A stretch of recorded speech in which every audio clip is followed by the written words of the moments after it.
മുതിർന്ന CPI നേതാവ് KE ഇസ്മയിലിനെ പാർട്ടിയിൽ നിന്നും സസ്പെൻഡ് ചെയ്യും. നടപടി പി രാജുവിന്റെ മരണത്തിൽ നടത്തിയ പ്രതികരണങ്ങളിൽ.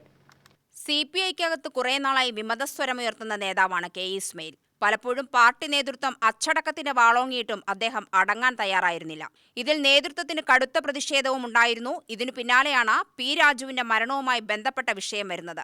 CPI നേതാവും മുൻ MLAയുമായ പി രാജുവിന്റെ മരണത്തിൽ ഇല്ലാത്ത ചില പ്രശ്നങ്ങളുടെ പേരിൽ രാജുവിനെ വ്യക്തിഹത്യ നടത്തുകയും ദീർഘകാലമായുള്ള പ്രവർത്തനത്തിലൂടെ രാജു നേടിയ സൽപ്പേര് കളങ്കപ്പെടുത്തുന്ന വിധത്തിൽ പാർട്ടി നേതൃത്വത്തിൽ നിന്നും ഇടപെടൽ ഉണ്ടാവുകയും ചെയ്തതായി ഒരു ഫേസ്ബുക്ക് പോസ്റ്റിന്റെ രൂപത്തിലാണ് അദ്ദേഹം ആദ്യം പ്രതികരിച്ചത്.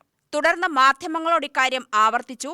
ഇതിൽ പാർട്ടിക്കകത്ത് കടുത്ത പ്രതിഷേധമുയർന്നതിനെ തുടർന്ന് KE ഇസ്മയിലിന്റെ വിശദീകരണം തേടിയ ശേഷം തുടർ നടപടിയുണ്ടാവുമെന്ന് നേരത്തെ തന്നെ പാർട്ടി വ്യക്തമാക്കിയിരുന്നു. ഇപ്പോൾ അദ്ദേഹത്തിന്റെ കൂടി വിശദീകരണം പരിഗണിച്ചാണ് CPI എക്സിക്യൂട്ടീവ് KE ഇസ്മയിലിനെ 6 മാസത്തേക്ക് സസ്പെൻഡ് ചെയ്യാൻ തീരുമാനിച്ചിട്ടുള്ളത്. ഇത് സംസ്ഥാന കൗൺസിലിനെ അറിയിക്കാനാണ് എക്സിക്യൂട്ടീവ് തീരുമാനം. സംസ്ഥാന കൗൺസിലാണിനി അന്തിമ തീരുമാനമെടുക്കേണ്ടത്. ആ വാർത്തയെ എൻ്റെ ശ്രദ്ധയുള്ളൂ. അതിൻ്റെ അടിസ്ഥാനത്തിൽ ഒരു വർത്തമാനവും ഇപ്പം ഞാൻ പറയാൻ ഉദ്ദേശിക്കുന്നില്ല. ഈ പാർട്ടിയിൽ നിന്ന് അങ്ങനെ ഒരു അറിയിപ്പൊന്നും ലഭിച്ചിട്ടില്ലല്ലോ? ഇല്ല, ഈ പറഞ്ഞതിൻ്റെ അർത്ഥം അതാണ്, ലഭിച്ചിട്ടില്ല എന്നാണ്.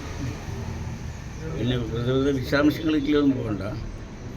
ചാനലിൽ കണ്ട വിവരങ്ങളേ എനിക്കുള്ളൂ. നിലവിൽ പാർട്ടി മെമ്പറല്ല, പാർട്ടി മെമ്പർഷിപ്പിൽ മാത്രമല്ലേ ഉള്ളൂ.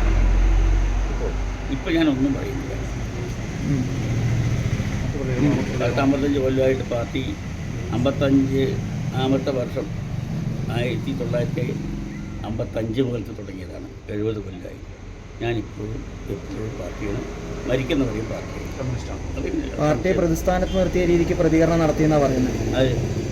അത് പിന്നീട് വരട്ടെ, അതെന്താ കഥ എനിക്കറിയില്ല. നിങ്ങൾ അറിഞ്ഞാലേ പറയാൻ പറ്റുള്ളൂ. ഒന്നും പറയുന്നില്ല.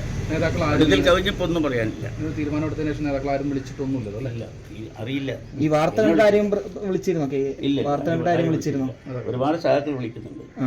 അത് ഈ കണ്ടതിൻ്റെ അടിസ്ഥാനത്തിൽ അവരും വിളിക്കുകയാണ്. ഞാനും കണ്ടു എന്ന് അവരോട് പറയുകയാണ്. നേരത്തെ പാലക്കാട് ജില്ലാ കമ്മിറ്റിയുമായി ബന്ധപ്പെട്ട പ്രശ്നങ്ങൾ ഇതേപോലെ ഉണ്ടായിരുന്നില്ലേ? UTV news, Palakkad.